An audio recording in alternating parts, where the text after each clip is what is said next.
문정인 교수님 발표를 먼저 듣고 그 다음에 토론의 장을 열겠습니다. 여러분 문정인 교수님 박수로. 내일 아침에 포레인 어케이스라고 하는 잡지에 아티클이 하나 나오는데요. 그 아티클을 배경으로 해서 제가 간단히 한 20분 정도 말씀드리고 그다음 질의응답 시간을 또 갖도록 하겠습니다.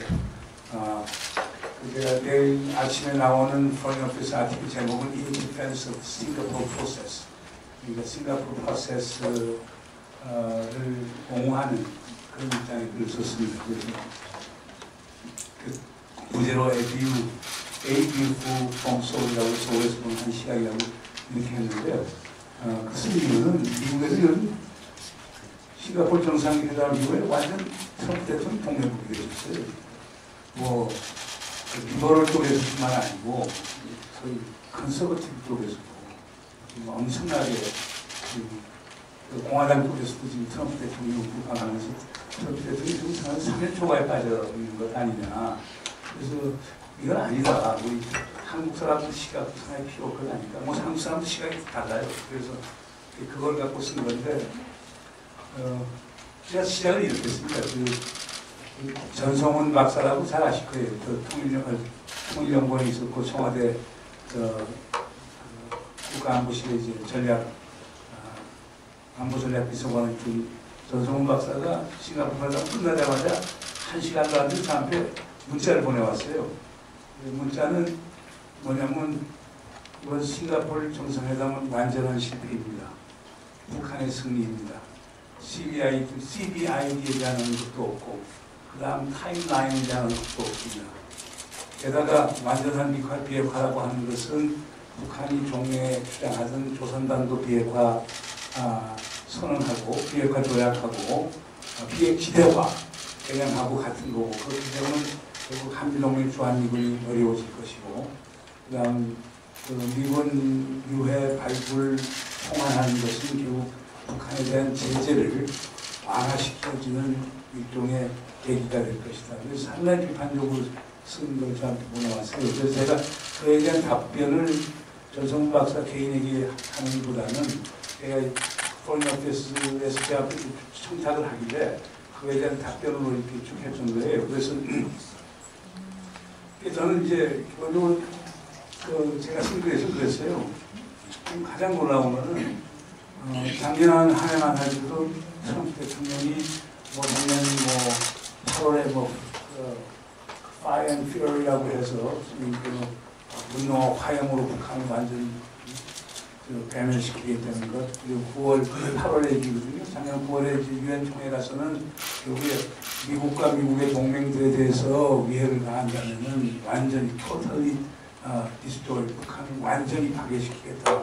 뭐 이런 식의 얘기하고 계속 밀리터리 옵션, 군사적 옵션은 항상 under the table에 있다고 이렇게 하고 뭐 국방성에 북한에 대한 군사적 행동에 대한 옵션 준비하라고 지시를 하고 이런 것도 작년 한 해였거든요. 그래서 작년 한 해에서 보면 한국 매체나 우리 일반 학자들 또 시민들 하시는 분들이 이게 정말 왕몽가 아니냐, 전쟁왕 아니냐, 이게 크게 전쟁을 할 것 같다 이런 걱정들이 엄청나게 많았었거든요. 그래서 이런 걱정이 딱 들어봤을 때 이번에 싱가포르에서 기자회견 대목에서 나오는 것을 보면요. 그 후에 나온 발언을 보면 상당히 놀라웠던 거예요. 그러니까 내가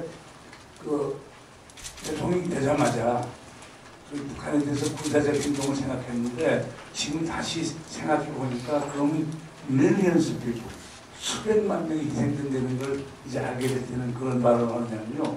지금 북한 핵 문제를 평화적으로 해결하기 위해서 at all cost, 어떤 비용을 치르더라도 북한 핵 문제를 평화적으로 해결하겠다. 이런 발언을 이번에 싱가포르 갔다 온 다음에 또 얘기한 거예요. 트위터에서도 올리고. 이건 엄청난 트랜스포메이션이거든요. 그래서 갑자기 트럼프 대통령이 와몽거 전쟁 광에서 피스, 메이커, 평화 만드는 사람, 평화 비핵화 챔피언이 되어버렸단 말이에요.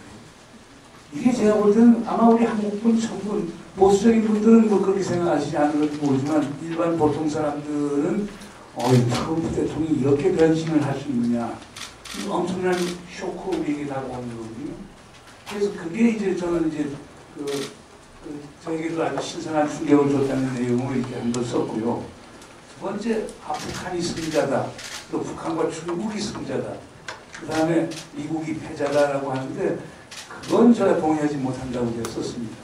뭐냐면 승자 패자는 전쟁에서는 있습니다. 외교에서는 여기 외교관들 전직 외교관들 많으신데 외교에서는 완전한 승자와 완전한 패자는 없거든요. 대러성 게임을 하는 게 외교가 아니거든요. 렐러티브 게임이라고 해서 상대적인 이득을 그러니까 서로 이득을 얻는데 누가 상대적 이득을 더 많이 얻고 누가 덜 얻느냐 이런 차이는 있을지 모르지만은 외교적으로 타결을 한다고 보는데 한쪽이 황복을 하고 다른 한쪽이 일방적으로 얻어간다. 그건 핵에서 그거는 외교가 아니죠. 심지어 우리가 뭐 2차 대전 끝나고 나서 평화조약을 맺는 과정에서도 패전국도 그런 식으로 안 합니다. 패전국도 할 얘기 다 하거든요. 그래서 그런 점에서 본다라고 하면 저는 그렇게 소위 북한이 일방적인 승자고 미국이 패자라고 이렇게 보지는 않고요. 제가 볼 때는 완전 모두가 전 승자라고 봅니다. 우선 미국이 입장에서는 제일 원하는 게 완전한 비핵화를 원했기 때문에 저는 승자라고 보고요. 그러나 북한 입장에서는 새로운 관계와 체제 안전을 보장받았다라고 하는데 승자고. 그 다음에 한국 같은 경우는 싱가포르 선언 자체가 우리 판문점 선언의 연장선상에 있거든요. 그래서 이제 뭐 대표적인 게 평화체제 얘기하는 문제고 종전선언의 표를 쓰진 않았지만은 그 2조에 그 평화조약을 맺는다라고 하는 것도 우리 판문점 선언 2조하고 이제 맥을 같이 얹는 거고요. 그 다음 3조에는 아예 그 판문점 선언을 재확인하면서 한반도의 완전한 비핵화를 추구한다라고 하는 게 3조로 들어가 있거든요. 그 우리 3조고 거의 같은 거고요. 그러면서 결국에 그 싱가포르 선언 자체는 한국 정부가 종전선언, 평화조약, 평화체제라고 하는 그 길목을 열어준 데다가 판문점 선언에서 우리 대통령하고 김정은 위원장 사이에 논의한 것. 그거는 제가 분명히 제가 아는 바로는 우리 대통령 분명히 CBI 얘기했습니다. 완전하고도 검증가능한 불가역적 비핵화가 있어야 된다. 아마 북쪽도 그런 이해가 있어서 나온 게 완전한 비핵화, complete denuclearization.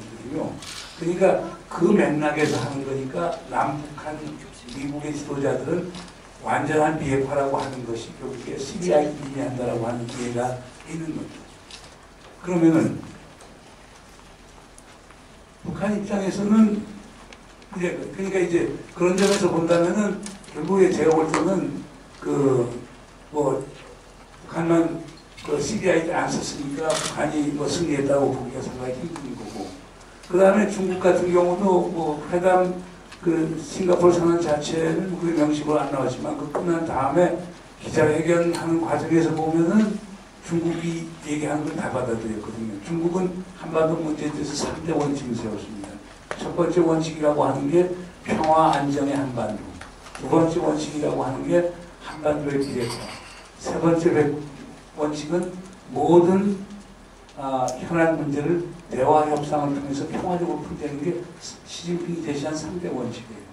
거기에서 2대 전략을 얘기해요. 하나의 전략은 바로 쌍중단이래요.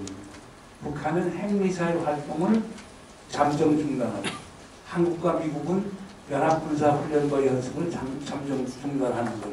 이게 쌍중단이라고 그러고 하나 더 나가서는 쌍계병행이라고 하는 거거든요.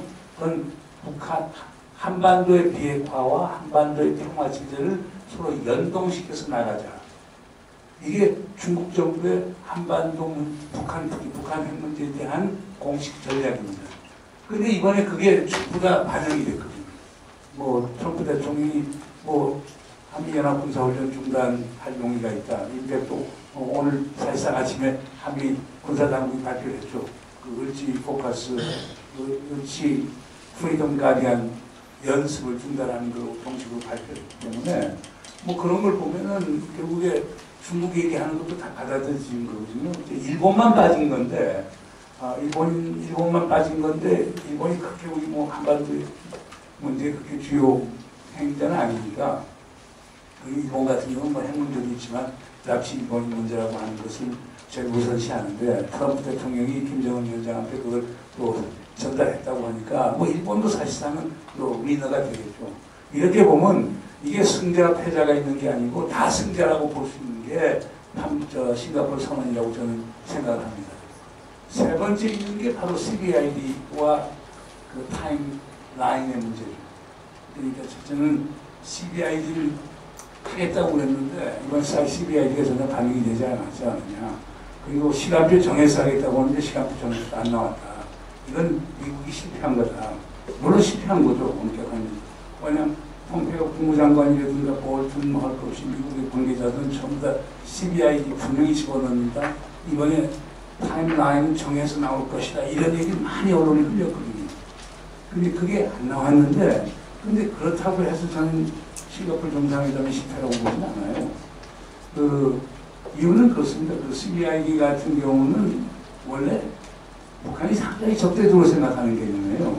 왜냐하면 내용 자체라기보다는 그 말 자체가 2003년 12월 리비아 비핵화 협상할 때 당시 부시 행정부가 내놓은 개념이에요. 그리고 이 개념도 무슨 고위당국자들이 협의해서 만든 개념이 아닙니다. 그때 존 볼튼이 국무부 차관을 했습니다. 그 군사 핵 확산 담당 차관을 했었는데 그때 존 볼튼 밑에 마크 그룬브리지라고 하는 30대 젊은 친구가 있었어요. 이 친구가 만든 거예요. 제가 그때 2003년 워싱턴 다닐 때 이 친구가 그 자랑 많이 하고 있었거든요. 그러니까 이게 큰 문제가 아닌데 지금 그동안 학계에서 논의하고 하는 과정에서 CBI가 일종의 신규단체처럼 돼버린 거거든요. 그러나 아이가 기본적으로 완전한 비핵화라고 하는 건 CBI라고 하는 건 평균적으로 다 이해될 수 있어요. 물론 이게 irreversible, 불가역적인 비핵화가 가능할 것인가, 또 어떤 verify가 그렇게 될 수 있을 건가 문제 제기를 하는 거고, 완전한에서 완전하냐는 건 핵시설, 물질, 핵탄두, 그 다음에 미사일, 핵을 운반하는 미사일, 그 다음에 미사일 개발하는 참여했던 과학자, 기술자, 이 전부를 해체하는 게 완전한 거고, 특히 과학자, 기술자 컨버전 시키는 게 불가역적인 게 되는 건데 이걸 다 할 수 있느냐? 그러나 하나 분명한 건 이게 목표거든요. 그럼 협상 들어가는데 목표를 그렇게 세우지 않고 북한을 어떻게 비핵화시킵니까? 그러니까 목표로서 CBID라고 하는 것은 북한도 아마 알고 있어요. 왜냐하면 남이나 이 측에서 그냥 목이 닳도록 얘기했기 때문에 다 아는 부분이거든요. 그래서 제가 볼 때는 그래서 그런 것들 때문에 안 됐다라고 하는 건 제가 볼 때는 말이 좀 안 되는 것 같고요. 그 다음에 시간표 작성에는 아니 지금 미국하고 북한이 70년 만에 처음 만나는 건데 적대적인 관계의 두 국가가 70년 만에 만나서 하는데 아니 총론적인 거지 강론적인 게 들어갈 수가 없지 않습니까? CBI도 엄격하면서 강론적인 거거든요. 강론적인 거는 폼페오가 그 북한의 다음 주판 만나서 얘기할 때 협의를 하면 되는 거지. 이걸 무슨 트럼프 대통령이 김정은 위원장 만났을 때 타임라인까지 정하고 이건 아니거든요. 그리고 요거는 캠프 데이비드 협상을 할 때처럼 그냥 9일 동안에 지미 카터, 그 다음에 메나슨 베긴, 안와르 사다트 이분들이 캠프 데이비드에서 9일 동안 협상을 했었거든요. 그렇게 하지 않고 하루 만에 2시간도 안 되는 시간 안에 그렇게 나온다는 게 충분히 이해할 수 있지 않는가 하는 생각을 해봅니다. 그 다음에 이제 중요한 쟁점이 된 게 그 한미 연합 군사 연습과 훈련의 중단 문제입니다. 그래서 여러분 다 아시겠습니다만 훈련과 연습은 차이가 있습니다. 연습이라고 하는 거, 이번 8월달에 예정된 을지 연습은요, 기본적으로 실지 병력이 투입이 되지는 않습니다. 이거는 지휘소 연습을 하는 겁니다. 그래서 북한이 가상적으로 북한이 침투를 해왔다. 어떻게 그것을 다뤄야 되느냐 해서 우리 청계산 밑에 있는 청계탱고라고 하는 미국 지휘소에서 한미 소위 군 지휘관들이 앉아갖고 어떤 식으로 하는지 좀 더 컴퓨터 게임을 하는 거예요. 사이뮬레이션 하는 겁니다. 네, 요게 그거고요. 그 다음에 훈련한다는 게 지금 독수리 훈련이거든요. 독수리 훈련은 사실상 미국, 북한에 대한 침투 훈련이 아닙니다. 북한에서 우리 후방에다가 대개 뭐 특수전 전력을 침투시켰을 때 그걸 다루는데 한국군이 주력으로 가는데 미군이 부분적으로 지원군으로 와서 도와주는 거예요. 그러니까 우리는 보통 30만까지 동원하는데 미군은 뭐 많아야 9,000명 정도 이제 오키나와에 있는 해병대가 와서 하는 그 정도거든요. 그래서 연습과 훈련의 문제를 분명히 하는데 저는 이것에 대한 비판이 제일 크거든요. 뭐 이것 때문에 70년 동맹이 이제 깨지는 것 아니냐. 지금 이거 나오고 나서 조금 있으면 주한미군 철수한다는 얘기도 나올 것 아니냐. 이렇게 좀 나오는데 저는 동의하기 상당히 어려운 부분이 있어요. 그러니까 뭐냐면 이게 과거에 했었거든요. 1992년, 1994년, 95년, 96년 이 네 번째 해에 팀스피릿 훈련을 중단시켰어요. 그러니까 92년에는 사실상 한반도 비핵화 선언에서 북한이 NPT 체제에 들어가도록 하기 위해서 미국이 사실상 그때 호의를 베푼 거고 94년, 95년, 96년은 제네바 합의를 94년 10월에 했기 때문에 제네바 합의가 제대로 지켜지기 위해서 북한이 자극하지 않기 위해서 하는 적이 있었거든요.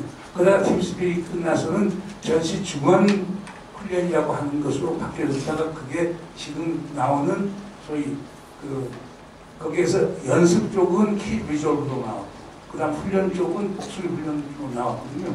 그러니까 한미 간의 연습을 잠정 중단했던 게 뭐 이번에만 있는 게 아니거든요. 과거에도 있었고 또 그거 한다고 한미동맹이 약화가 된 것도 아니고 그리고 잠정 중단하는 거니까 의미가 있지 않냐 보고요. 그 다음에 트럼프 대통령 발언을 쭉 보면은 이거에서 보면은 그 북한에 대해서 어떤 그 리시포칼한 그 북한이 가령 지난 7개월 동안 군사적 핵미사일 도발하지 않았다. 북한에서 선제적으로 억류 미국인 3명 풀어줬다. 북한이 선제적으로 풍계리 핵실험장 파괴했다. 그리고 북한이 이번에 김정은 위원장이 우리 트럼프 대통령 만났을 때 얘기가 그 미사일 엔진 실험장을 디스맨틀 파괴하겠다, 폐기하겠다라고 얘기를 하는데 이런 일련의 것을 보면은 북한이 우선 선제적으로 하지 않았느냐. 그러니까 그거에 대한 리시포칼한 그거에 대한 상호 그 보상적 차원에서 이걸 해준다라고 하는 게 강하게 있는 것 같아요.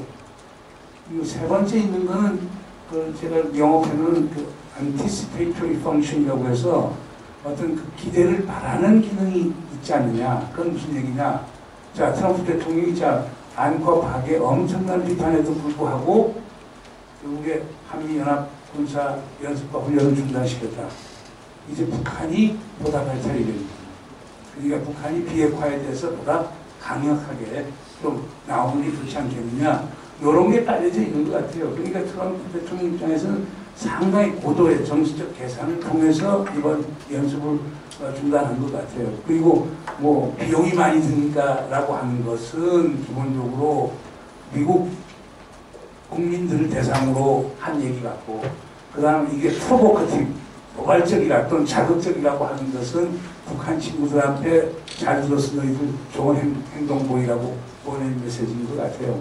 그래서 뭐 한미연합 군사 훈련과 그 연습과 훈련의 그 잠정 중단에 대해서 우리가 그렇게 민감하게 반응할 필요가 있느냐라고 하는 거에 대해서 제가 그래서 그렇게 썼습니다.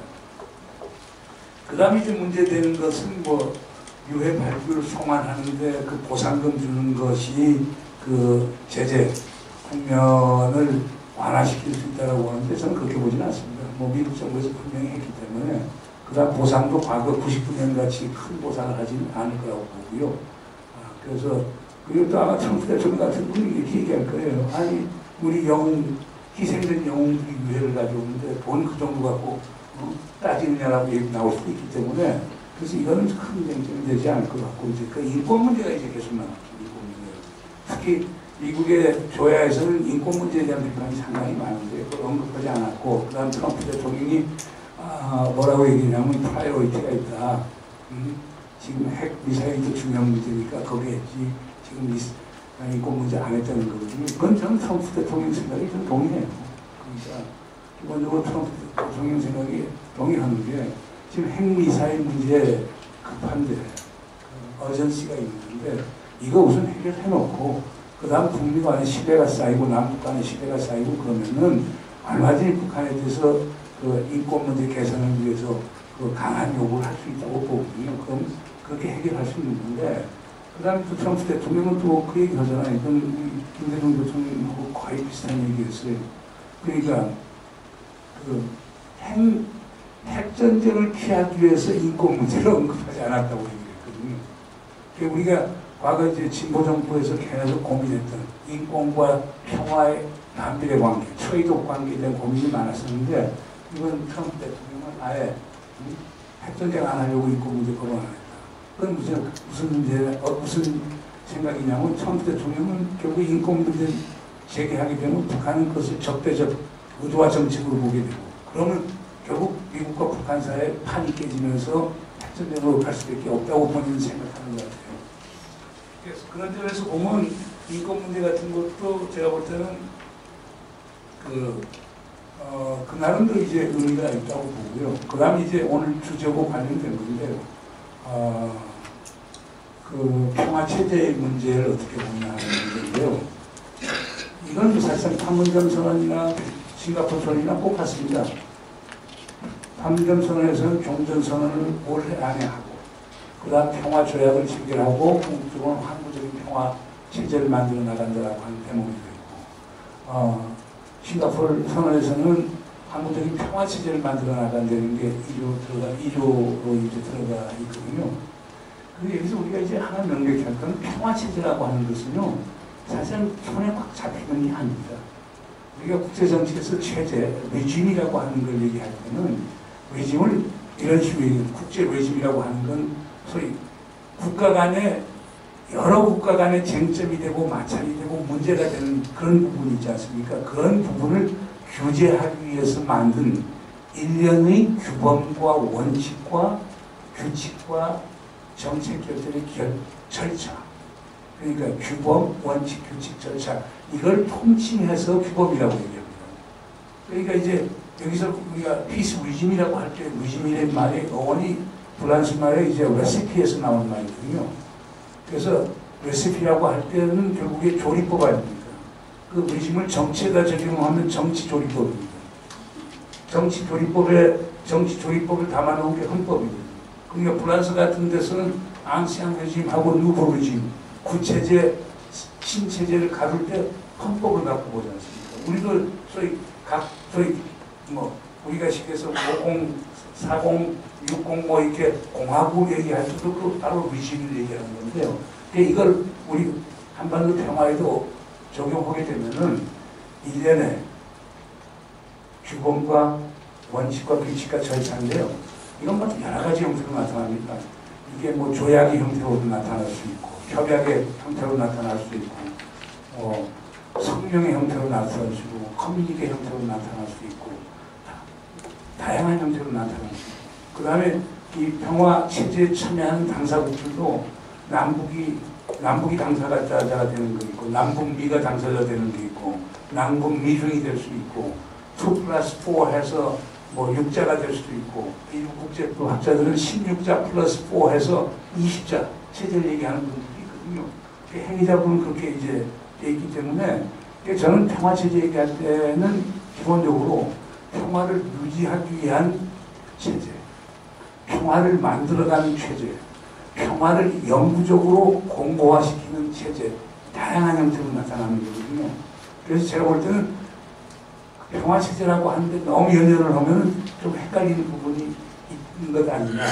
평화체제라는 건 기존에 있는 조약과 협약, 합의, 성명, 공동 성명 이런 것들 총체적으로 집어넣고 거기에서 평화를 만들어 나가면 되는 것 아니냐 하는 생각이 들고요. 우리 정부가 지금 생각하는 건 그렇습니다. 금년에 남북미 3자가 종전선언을 하고, 종전선언은 두 가지 답니다. 이제 전쟁은 끝났다, 더 이상 전쟁은 없다라고 하는, 전쟁이 끝났다는 사실적 성명하고, 앞으로는 전쟁을 해서는 안 되겠다라고 하는 의지의 표명을 담은 그런 종전선언을 남북미 3자가 하고, 그리고 된 연후에는 물론 이거는 북한의 비핵화하고 연동이 되어 있습니다. 북한 비핵화가 진전이 되지 않으면 더 이상 나가기 상당히 힘들 겁니다. 그 다음에는 평화 조약 또는 협약을 맺게 되는데, 이거는 우리 정부가 아마 남북 미중 로 지금 생각하는데, 이것을 남북 미중 사자가 할 수도 있고 남북이 하고 미중이 그것을 담보해주는 방법도 있고, 그게 캠페인 방식입니다. 뭐 다 여러 가지 생각할 수 있는 거죠. 그러나 종전선언이 이루어지지 않고는 지금 평화조약 얘기하기가 너무 시기상조니까 지금 아직은 얘기 안 하고 있는 거죠. 근데 저 개인적으로는 정부 정책이 좀 다르게요. 저는 그렇겠습니다. 한반도 평화가 되는 건 저는 그렇게 생각해요. 평화는 총구에서 나오는 것도 아니고 외교적 문서에서 나오는 것도 아니고, 평화는 신뢰에서 나온다고 봅니다. 신뢰는 상호 교류하고 상호 이해하는 데서 생긴다고 보고요. 신뢰가 없이 어떻게 우리가 안심하다는 마음을 느낄 수 있습니까? 평화는 남과 북의 주민들이 다 안심하다고 느껴졌을 때 평화가 오는 거거든요. 그렇다 보면 저는 남북 간에는 뭐 새로운 거 필요 없고요. 기존에 있는 7.4 공동선언부터 시작해서 남북 기본 합의서, 그 다음에 더 나가서는 이제 6.25, 14, 판문점 선언 이거 다 합쳐만 놔도, 그 다음 그 관련된 뭐 장성급 회담부터 국방장관 회담 합의하기 다 들어가는데, 요것만 정리하더라도 남북 간에는 전쟁이 안 일어나게 돼 있어요. 안 지켜서 문제지. 그 다음 미국 간에는 저는 북미 간에 수교조약을 맺으면 다 해결된다고 봐요. 그리고 주한미군 문제 포함해서 한미동맹 문제는 북미 수교 기본조약을 체결하고 그 안에 그 주한미군과 동맹에 대한 항목을 하나 정도 집어넣으면은, 그래서 뭐 통일 후에도 뭐 주한미군을 유지할 수 있다든가 지금 상태에서도 유지하고 이렇게 되면 된다고 보거든요. 그래서 저는 한반도 평화를 만드는 길은 우리는 기존에 있는 약속들을 잘 이행해 나가고, 미국과 북한 사이에는 기본조약 체결해서 수교하고, 그 다음에 기본적으로 그 평화 관련 조항들도 기본조약에 집어넣고, 그 다음 북일 수교 이렇게 되고, 이렇게 하면은 저는 한반도 평화가 오는 것 아닌가 이렇게 생각이 됩니다. 이게 너무 제가 20분한테 좀 장시간이 된 것 같습니다. 감사합니다.